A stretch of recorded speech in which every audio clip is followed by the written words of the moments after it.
What do you think of rage? What do you feel about anger? What comes up for you when something triggers you? Personally, it's not a very comfortable emotion for me. I don't like not only experiencing rage and anger for myself or in myself, but I don't like being around people who are angry or who are directing their anger toward me, right? It's just like, I don't like this. And I think that's pretty common. The question is that I'm looking at is, what's going on right now in our world? What's going on with this anger and this rage that seems to be getting out of hand? And why is it getting out of hand? First of all, we can look at what's going on in terms of war. We have gone year after year after year with war after war after war because we like to be rageful. We like to blame. We like to attack. We like to get physical and go into these messy, muddy places and kill each other, right? We look at the gun violence that's happening and how people will just randomly shoot a bunch of people. Why? Because they were happy? No. And is it just that they're mentally ill, or is there something deeper? And then we look at, let's say, our political campaigns and how there is often a lot of mudslinging. And right now with the U.S. presidential race, we have Trump, who is really running an angry campaign where it's about blaming Muslims, blaming Mexicans, blaming others, but not just in a sense that is normal mudslinging, but almost in a sense of let's get those people, right? So earlier this week, I had an experience in which I was at my son's varsity basketball game, and the other team was extremely hostile. They were this way last year. In fact, it's the only team that we've dealt with that has had this level of anger and hostility. And it's a very rural high school, and our high school is quite suburban, and I live rurally, but this particular area, this particular school was seething. And it made it so uncomfortable that by the end of the game, not only was one player ejected and he kicked his way and threw things on his way out of the gym, but one of the fans was ejected. And it was really uncomfortable. I left shaking and uncomfortably scared even because of this seething hostility towards us, the bad guys, the other team, and my son in particular.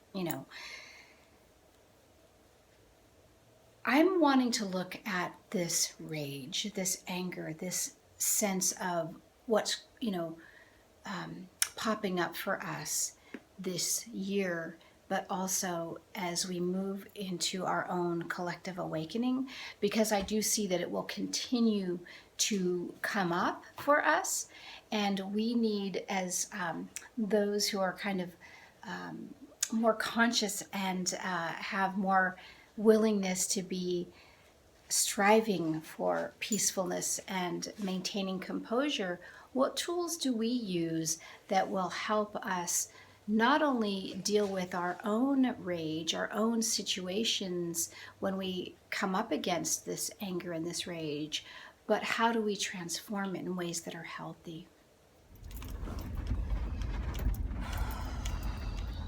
I know this is a really bad view, but this is what I have in terms of how my camera gets set up while I'm driving. And I know driving and talking to a video isn't ideal as a viewer for you, but I just was just screaming at my husband, and I got totally triggered. And it's ironic because well, first of all, I don't want to have to talk about my personal life necessarily in terms of just my all the shit. But secondly, I got really frustrated last week when I was looking at this whole piece of anger, because I'm thinking, I don't want to talk about anger. I hate anger. I mean, seriously, it's like I can't stand the whole, emotion and how do I deal with it and all of that. But on top of it, it's like, why would I even start this conversation when I don't even know how to cope with it myself, right? But let me just kind of go into a little picture here. So, for us, I'll go personal for a minute. So for us, my husband and I are really, really struggling. Okay, so, and the frustrating thing is that we've been struggling basically our entire adult lives. It's like we'll have these little breakthroughs where things like, oh, they're gonna ease up, and then it just doesn't happen.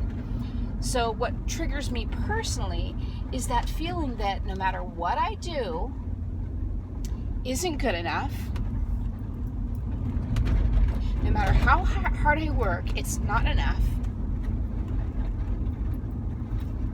No matter how much we give or how much integrity that we are in, it doesn't pay. It doesn't give back. We don't get our needs met. So when I go to these places, I tend to retreat and I tend to lash out. And not only do I feel not supported by the universe, right? But I certainly don't feel supported by him, because as I've described to him many a times, it's like we're both in this boat together, and we've got like a stick that we're trying to, paddle with, and neither one of us has the solution. It's like, so what's the point? It's like there's nobody knows what the hell they're doing. And what the hell we're doing means, how do we function in this world? So as much as I have all this, divine information and connection to source that feels so yummy, and that I can see and feel the perfection of all that is in many of my waking hours, when I lose that stability here on the earth plane, then I lose my sense of stability everywhere. Which brings me to this place of, looking at the anger, looking at the rage.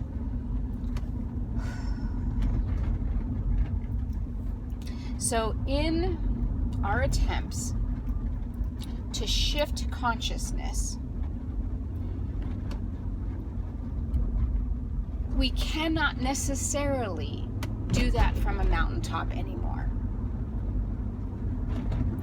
In other words, Martin Luther King did not change things by prayer alone, by speaking in a congregation safely and saying, what should it look like? What should America be doing, right? Nelson Mandela spent years in prison, right, for being the voice of truth.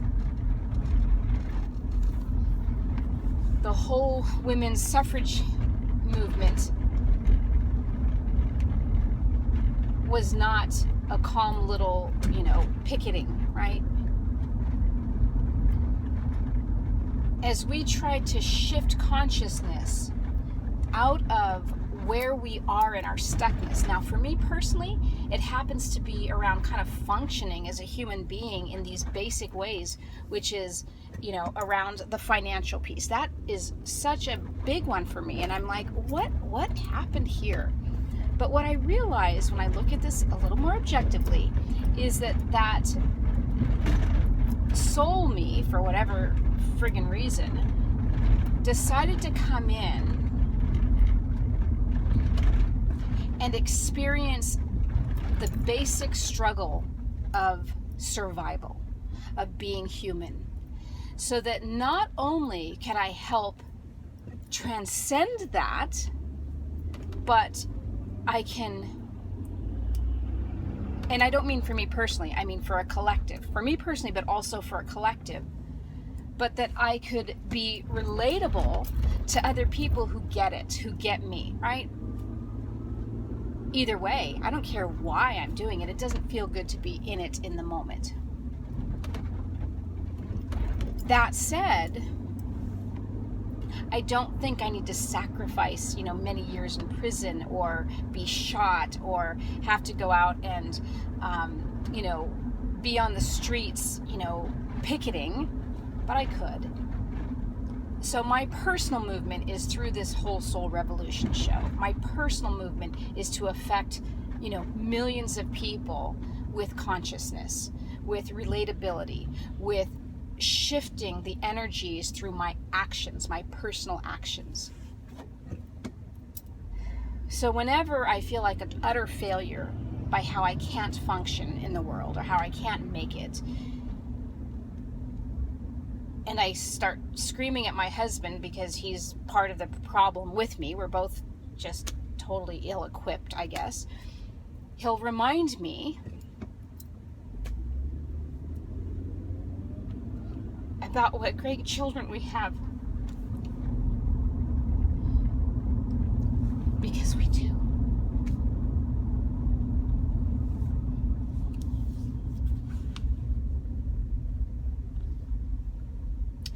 And it's taken everything we have to be the people that we are in integrity.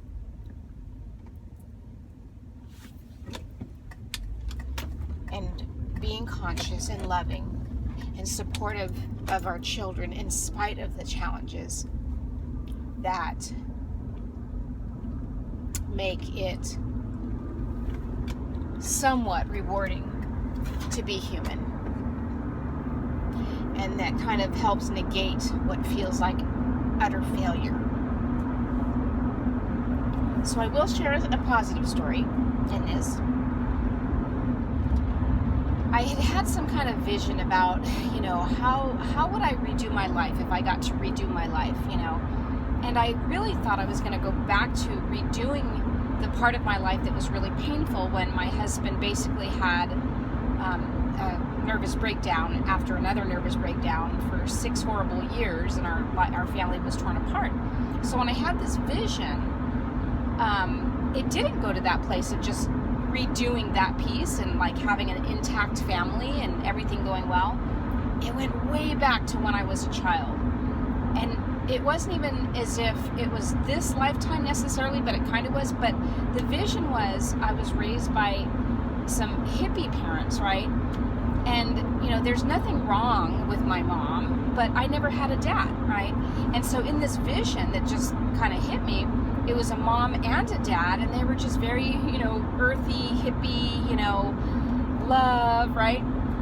And so I shared this vision with my kids. I was like, oh, blah, blah, blah. And my daughter, she's like, of course you did, teasing me for being so hippie-ish. And so I said, well, what would you change if you got to redo your childhood and redo things? What would you change? And she looked at me. Now she's 22 and teases me a lot for, how we are. And she says, nothing. I would change nothing. She said that I think that because we didn't have anything, because we struggled, it made me work for everything I have. It made me have the integrity and the ethics that I have in terms of applying myself. And the same for, her brother. She says, I think that's what makes us such good workers, so I wouldn't change anything. I liked how we were raised. And so that was that wee bit moment of, okay. So when I'm in a better state, I'll share a little bit more about anger. I'll look at it a little bit more objectively, and we'll see what comes, because I have no idea. All right. So I am much calmer than I was yesterday. And fortunately for me, when I was losing it yesterday and driving away from my house, I wasn't escaping. I was actually going somewhere. I was going on a hike with some friends. A friend of mine had a birthday celebration and invited a lot of us to go on a hike with her. And so it was like the perfect remedy for my rage, for my fits, right? To go meet up with a group of, 10, 15 women who I hadn't seen in a long time and go on a 7.5 mile, 3.5 hour hike. down into the canyon, across and through and around the river, and back up, and wobbling my way to the top again. And it beat me up. It beat me up physically, but it also held my soul. And it wasn't just the beautiful views and the movement and the nature, but it was connecting with the friends during those steps that we made along the way. And one of my friends in particular, she was the one that sort of carried me, at least energetically, up that last leg, and stayed with me as I got, oh gosh, it's been a while. Anyway, we went very deep in terms of our conversation around anger and rage, and I got some aha moments about what had transpired, with me and my husband, but not just in that morning situation, but also in this pattern, right? When we really see patterns for what they are, patterns, we can start to say, hey, is this a pattern I enjoy in my life, or is this something I want to start to shift? Those ahas were things that allowed me to see how I could approach my own anger, my own sense of feeling helpless and, victimized, and all this stuff that comes up for me. And not just allow it to just get buried again until the next explosion, but for me to say, hey, let's bring this to the surface when I'm not so touchy, when I'm not so upset. And it was really clear that what I needed to do and share with my husband, I could do it alone, but given that this is our situation, is to look at this when we're not in a wounded place, when we're not so testy and frustrated, and to look at our wounds themselves, not the financial situation, because the financial situation is really a symptom of other stuff. What I see with my clients, and pretty much everyone, right, is that our greatest wounds, whatever they may be, are really sort of the crust or the covering that protects our greatest gifts. Now, in all honesty, I am an incredible manifester. And so it's sort of ironic that I would have these, struggles around the financial piece.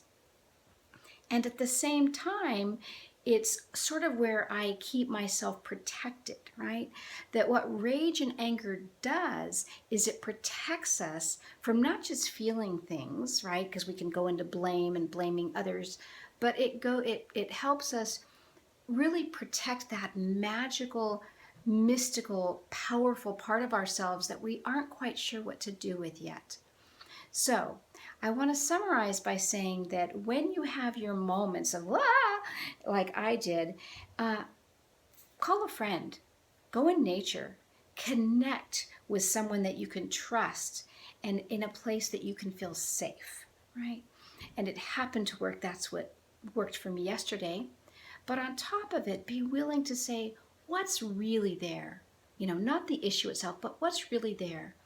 And generally, if you look at that wound and look a little bit deeper, turn it over to the other side, you'll see a gift that you have been denying tapping into. And we can talk about that another time. But in the meantime, let's see what 2016 holds for us as a country, as an individual, as a collective. Are we going to let our rage navigate our future? Are we going to use our rage as a way to make changes that we want to see? If we are feeling something's unjust in the world, how can we use that to make changes in positive ways? Or do we get upset and then lash out at others in ways that are harmful? These are choices. And so we may not always make the perfect choice, and we do the best we can, generally speaking. But when we are conscious, we can take a breather, feel into the rage, explode perhaps, maybe with a safe person. The beauty is my husband can generally hold my anger and not take it personal and hold space for me. Sometimes he does take it personal. I do forgive myself, and I am so apologetic to him for going to those personal places, because I sometimes do that. But to be able to release that anger, but also to take the time to say, now what's really here, and how can I start to cultivate something more positive from this? So with that, enjoy your rage? No. Experience your rage to the fullest in a way that is safe, in a way that works, and forgive yourself for being human.